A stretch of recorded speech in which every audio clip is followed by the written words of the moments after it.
किसी ने बड़े ही कमाल की बात कही है कि हल्के में मत लेना सांवले रंग वालों को, हल्के में मत लेना सांवले रंग वालों को, क्योंकि दूध दही से ज्यादा लोग चाय के शौकीन होते हैं।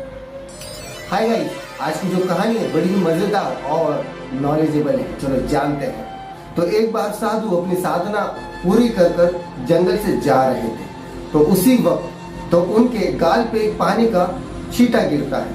तो उनकी नजर जाती है ऊपर जब देखते हैं तो एक कौवा रो रहा होता है। तो कौवे से वो पूछते हैं, अरे कौवे तुम क्यों रो रहे हैं? तो कौवा कहता है, क्या बताऊं महाराज, मैं अपनी जिंदगी पे रो रहा हूं। मुझे भगवान ने क्या जिंदगी दी है, मेरा रंग रूप काला बनाया है और मेरी आवाज भी इतनी बेसुरी है कि लोग, मैं जहां पर भी बैठता हूं तो लोग मुझे उड़ा देते हैं, लोग मुझे मारते हैं और लोग मुझे पसंद नहीं करते। तो क्या जिंदगी दी है? तो साधु कहते हैं, ये जिंदगी तुम्हें पसंद नहीं तो क्या बनना पसंद करोगे? तो कौवा कहता है, अगर मुझे मौका मिला तो मैं हंस बनना पसंद करूंगा।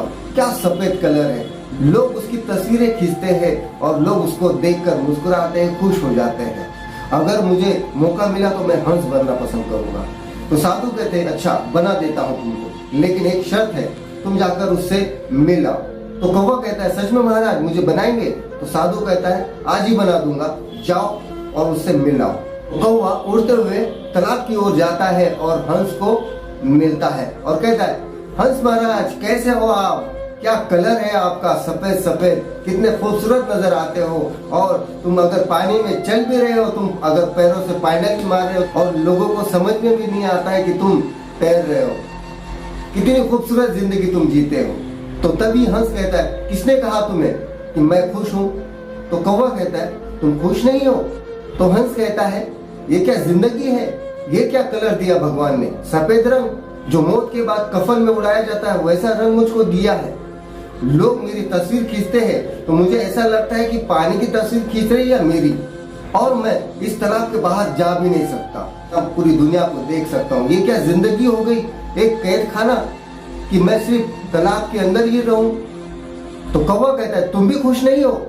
तो हंस कहता है, बिल्कुल नहीं। तो कौवा कहता है कि एक काम करते हैं, चलो मेरे साथ में, आज महाराज को जाकर मिलते हैं और हमारा समाधान ढूंढते हैं। तो दोनों साधु के पास आते हैं। तो साधु कहते हैं, बोलिए। तो कौवा कहता है, महाराज मैं हंस को भी साथ ले आया हूँ, वो भी अपनी जिंदगी से खुश नहीं है। तो साधु जी हंस से कहते हैं, अच्छा तुम्हारी नजर में कौन खुश है? तुम्हें अगर मौका मिल जाए तो तुम क्या बनना पसंद करोगे? तो हंस कहता है कि महाराज मुझे अगर मौका मिला तो मैं पैरोट बनना पसंद करूंगा, मिट्टू बनना पसंद करूंगा।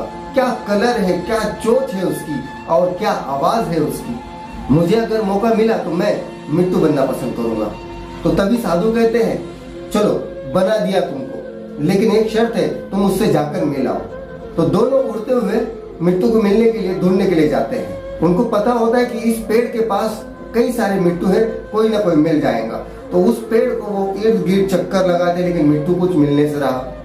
लेकिन बड़ी मुश्किल से ढूंढ कर एक मिट्टू मिल जाता है और दोनों मिलने के बाद कहते हैं, क्या मिट्टू मियाँ, क्या जिंदगी जीते हो, क्या खूबसूरत कलर पाया है, क्या चोंच तुमने लाल पाई है और तुम्हारी आवाज भी कितनी मीठी है, कितनी मिट्टू मिट्टू करते हो आप, क्या जिंदगी आप जीते हो। तो तभी मिट्टू कहता है, कौन बोला तुमको, ये क्या जिंदगी है? तुम जब मुझे ढूंढने आए तो तुम इस पेड़ के 4 चक्कर लगा रहे थे, तुमको नजर नहीं आया मैं? तो सोचना कि क्या कलर दिया है कि मैं अगर पेड़ पे बैठ जाऊं तो कोई मुझे देख भी नहीं सकता और लोग मुझे पकड़ते हैं, शिकार करते हैं, उनके घर लेके जाते हैं और मुझे पिंजरे में बंद कर उनके इशारों पे मुझे नचाते हैं। तो ये क्या जिंदगी है? तो दोनों कहते हैं, क्या तुम इस जिंदगी से नाखुश हो? तो मिट्टू कहता है, बिल्कुल नहीं। तो दोनों कहते हैं कि चलो हमारे साथ साधु से मिलते हैं और साधु को मिलने के लिए तीनों चले जाते हैं। साधु के पास पहुंचते हैं, साधु से कहते हैं कि महाराज मिट्टू भी खुश नहीं है।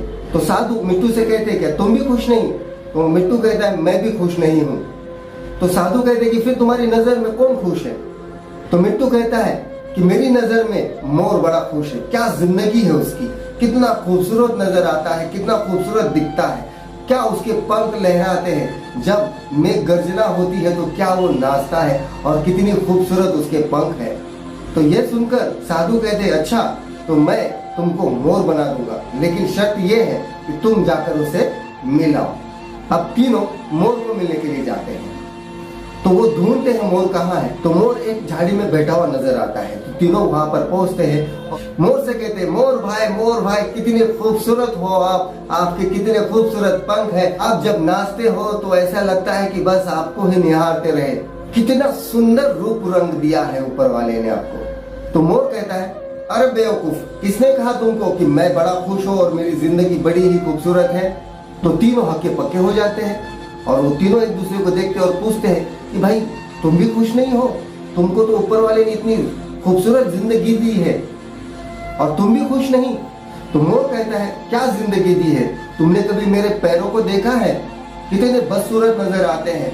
तुमने कभी मेरी आवाज सुनी है, ऐसा लगता है कि कोई बिल्ली चिल्ला रही, ये क्या आवाज हुई।